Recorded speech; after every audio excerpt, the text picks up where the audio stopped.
করেন 20 মিনিটের বিরতি। আঙ্কেল আমার বিল কত হয়েছে? বিল তো দিয়ে দিছে। আমার বিল কে দিয়ে দিছে? উজ্জ্বল ভাই দিয়ে দিছে। বিল দিছেন কেন? আপনি ব্যাপারটা যেটা ভাবতেছেন বিষয়টা ওরকম না। আমি আমার বিল দিতে গেছি, তো আমরা যেহেতু এক টেবিলে বসছি, ওরা ভাবছে একসাথে, তাই বিলও একসাথে। আমি মানা করি। আমার বিল কত হয়েছে? 20 টাকা। আমার কাছে তো 20 টাকা ভাঙতি নাই। সেটা এখন পরে নেওয়া যাবে। যেহেতু বাকি রাখবেন না, আমিও বাকি রাখবো না। আপনাকে 20 টাকা ভাঙতি দিব, তারপরে মেশো আনি। মানে এখন এই 20 টাকার জন্য আমি আপনাকে আমার নাম্বার দিব, আপনি আমার নাম্বার লোড করবেন, তারপর আমার সাথে দেখা করতে যাবেন, এমন কিছু? প্রবলেম কি? মানে নাম্বার দিতে প্রবলেম কি? টাকা দেন। Thank you. এখানে নেমে যেতে হবে, গাড়ি আর যাবে না। আচ্ছা ঠিক আছে, তাহলে যান। হ্যাঁ, যা করবেন বুঝতে পারছি। কি বুঝছেন? যেটা প্ল্যানিং করছে এটা আমারও নেন।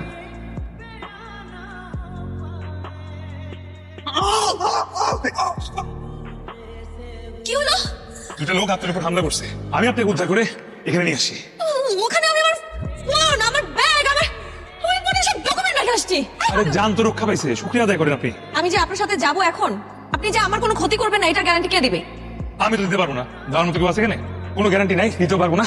আপনি তো রাস্তা পাবেন, আমি রাস্তা পেলাম। মানুষ এই যে পেন, আপনি কি ভাবছেন আমি ভয় পেয়ে এখানে আসছি? না, আপনি এত দূর আমার সাথে আসছেন, বাকিটা পথ আপনার সাথে যাই। Thank you. উপকার করছেন আমার। বলেন। কি ভাই আপনি কি? ভাই আমরা একটু বিপদে পড়ছি, দুজনকে যদি একটু উদয় পর্যন্ত টাকা দিতেন। কিন্তু মেয়ে মানুষ গাড়ি দুটানো যাবে না। মেয়ে মানুষ আপনার কি ক্ষতি করছে? মেয়ে মানুষ আমি গাড়ি দুটো দিচ্ছি নাকি? আমি মালও খাই নাই, কোনো মেয়ে মানুষের গাড়ি দুটাবো না।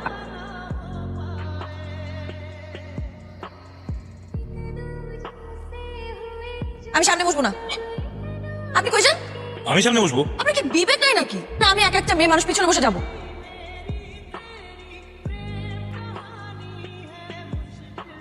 বাবা কি রে, হ্যাঁ? কি হয়েছে কি? তোর লোক ফোন করছ কেন? সারা রাত আমি ফোন করতেছি তোরে, হ্যাঁ? ফোন তো হারিয়ে গেছে। তো ফোন হারিয়ে গেছে ভালো কথা।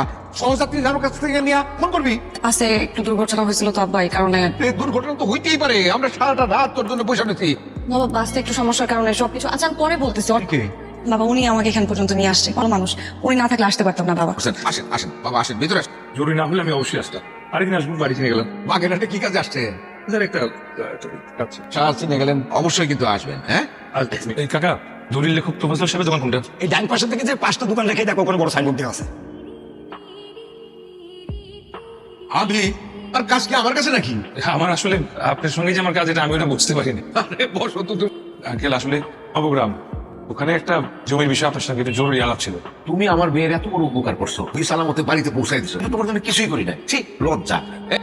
বাসায় নিয়ে যাও, খাওয়া দাওয়া রেস্টের ব্যবস্থা করো, ঠিক আছে? আপনাকে মেয়ে বানাইছে। তুমি জমির কথা জন্য বলছিল বাবা? আমার মামা প্রোগ্রামে পাতখানি জমি 15 বছরের জন্য আমার বন্ধুকে ধ্যান দিয়েছিল। বগরান? আমার বন্ধুকে। বগরানের কাগজপত্র আছে তো? না আসলে তো মারা গেছেন, প্রবলেম নাই। দলিল পর্চা এগুলো? এই যে মামা নাকি জমিটা তাকে লিখে দিয়ে গেছেন, বিক্রি করেছেন তার কাছে। ও, চিন্তা করো না, দেখি আমি কি করা যায়। যাস না কেন? আর কাপটা নিয়ে চা, নাই তো পরে সময় পাবি না। বেশি পাকছিস, চুপ থাক। চা চায়ের চিনি যা? না, আমি তো চিনি ছাড়া চা খাইতে পারি না। কিন্তু বাড়িতে তো চিনি নাই। তাহলে তাহলে নিয়ে যাই। ঠিক আছে। এটা হচ্ছে আপনার রুম, এখানে আপনার প্রবলেম যে পর্যন্ত সলভ না হবে থাকবেন। Thank you. জানালাটা খোলা লাগিয়ে দিব? তোর বাতাস আসতেছে। এখানে না রাত অনেক মশা হয়। সেখানে দিই? লাগবে না। কিছুই লাগবে না। দেখুন আপনি যেটা ভাবছেন বিষয়টা কিন্তু ওরকম না। আমি কিন্তু আপনার প্রেমে টেমে পড়িনি, আপনি আমাদের বাসার মেহমান। বুঝছেন, আপনাকে খেদমত করার দায়িত্ব তো আমাদের। এই জন্য কি লাগবে না লাগবে জিজ্ঞেস করছে। লাগবে। মা কি অনন্যা আব্বা, এটা কি লেখা? তুই আমার জমি আমার ভাইয়ের নামে লিখে দিছস, তাড়াতাড়ি জমি আমার নামে করে দে, নইলে করলাম মায়ের রে পাবি না। অনন্যা রুমে নাই, সাথে গেলাম, এবার খুঁজে আইছি, কোথাও নাই। বুঝলাম না তো এটা কি। তুই তো কিছু বুঝতেছি না। আমার তো খুব ভয় লাগতেছে, আমার তো ভয় লাগতেছে। যে দেখো তো কি, এই যে এরকম একটা চিঠি লিখে দিয়ে গেছে বলে, তোমার আন্টি বলতেছে যে অনন্যা বাড়িতে নাই। এর কি আশ্চর্য ঘটনা, আমি তো কিছু বুঝতে পারছি না। আত্মীয় স্বজন বা আশেপাশে বাড়িতে কোথাও খোঁজ নেন একটু। না পাইলো, এখনই তো দেখলো যে মেয়ে নাই, এখন কি করবো আমি তো কিছু বুঝতেছি না। আশেপাশে বাড়িতে খোঁজ নাও, আমি দেখি। আঙ্কেল হ্যাঁ, আমার দেরি না করে থানায় যাই। কোনো থ্রেট কল? ওরকম তো কোনো ফোন টোন আসে না। লেখা কি পরিচিত লাগছে আপনার কাছে? দেখুন, কে মনে হচ্ছে অপহরণ। আমরা দেখছি কতটা করা যায়, আমাদের কাছ থেকে সর্বোচ্চ চেষ্টা আমরা করব। অনন্যা কই? আমার মাইয়া কই? মাইয়া কই? কি হলো? পাইনি, থানায় গিয়েছিলাম, তারা ব্যবস্থা নেবে, স্থির হবে না। কি বলো তুমি? দেখি দেখি দেখি দেখি আঙ্কেল কি হতে পারে ওরা না মনে করার যে কার এমন কি দলিল ক্ষতি করতে পারে? জীবনে এত দলিল লিখেছি, তো নাম বললেও মনে করতে পারবো না যে আমি কি এমন অন্যায় করেছি যার জন্য আমার মেয়েকে এইভাবে তুলে নিয়ে গেল।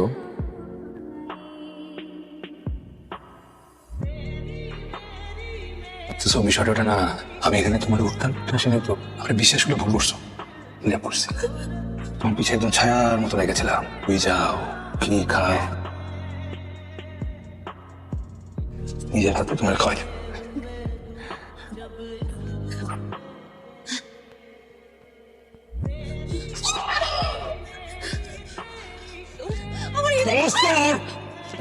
তোর বাপের বাড়িতে থাকো, ওই বাড়ি আমার বাড়িতে থাকো। তোর বাপ আমার বাপের বন্ধু ছিল, আমার মার জ্বরের ক্যান্সার হয়, অনেক টাকার প্রয়োজন হয়।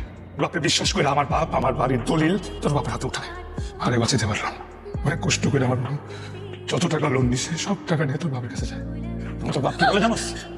এই বাড়ি নাকি আমার বাপ বেগম তোফাজ্জল সাহেব নিজের হাতে লিখা দিত। কিসের টাকা?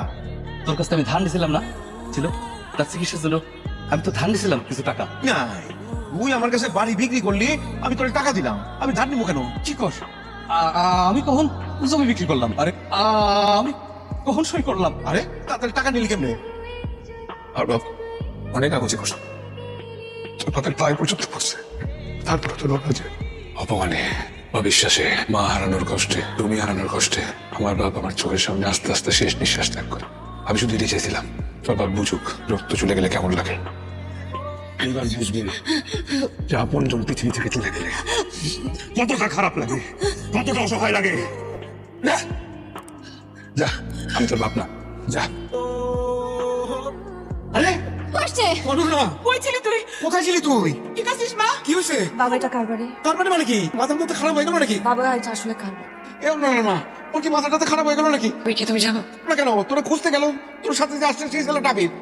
আমি যে ছিলাম না, আমার জন্য তোমাদের সবার অনেক অনেক কষ্ট হয়েছে না? তোমরা তো আমাকে অনেক ভালোবাসো, তাই না বাবা? তোমাকে বাবা মা যেমন ভালোবাসে, আমাকেও সন্তান ঠিক সেভাবে ভালোবাসে। আরে জানি তো, বাবা আবিরকে জানো তুমি? ওই যে তোরা নিয়ে তোমার আসলো। বন্ধু রহিম সাহেবের ছেলে আবির। তাই নাকি? পরিচয় দিবে নাকি? বাবা তোমার কারণে আবিরের মা বাবা দুজনেই মারা গেছে।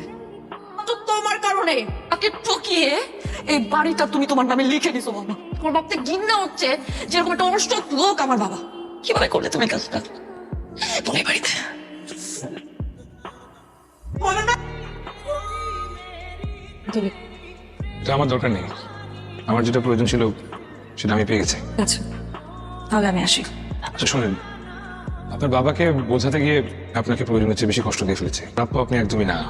তার জন্য আমার গিল্টি ফিলিং হচ্ছে প্রচন্ড ভাবে। আপনি যদি গিল্টি ফিলি করতেন তাহলে তো আমার কাছে এসে সরি বলতেন, ভেবে চলে যেতাম। সরি, যদি আমার কখনো দেখা হয় আমার উপর প্লিজ কোনো রাগ রাখবেন না। আমাদের কি আর দেখা হবে? আপনি চাইলে হবে। আপনি ব্যাপারটা যখন ভাবছেন ব্যাপারটা কিন্তু ওরকম না, আমি কিন্তু আপনার প্রেমে টেমে পড়ি নাই। ব্যাপারটা কিন্তু এরকম